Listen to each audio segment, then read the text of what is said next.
Nani? Mimi namkubali sana Nala Mzalendo. Nala. Yaani Nala namkubali mpaka kufa kwangu. Aya, na wewe ni kijana kutoka wapi? Mimi ni kijana kutokea Songea. Songea sehemu gani? Songea na Mtumbo. Songea na Mtumbo. Kwa hiyo unafanyaje sasa ili Nala kuamini? Ukiamini kama Nala namkubali. Yaani namfuatilia mistari yake mwanzo mwisho na baadhi mistari ya Nala tupe kidogo. Kama ile nakuchania mistari aliyoshindana na Kondoo pale. Kwenye maisha na muziki. Kwenye maisha na muziki. Haya sawa. Nala baada kuibiwa verse na Kondoo akachia ngoma hii.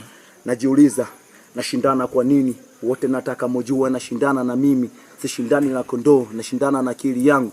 Mnisikilize kwa makini mtaelewa tafsiri yangu. Nashangaa huyu jamaa vipi hawezi kuimba, anatumia nguvu nyingi, sio maarifa, ajui kuandika. Hiyo mistari ni yangu kama muna taarifa. Halimchoma mbanga kwa kisa banga kaenda jela, halijua kiwepo akinisupport msela. Jamaa kanibia verse ila Mungu kanibless, na leo nitashinda hata kwa nguvu ya grace. Mtu mrefu ila ana akili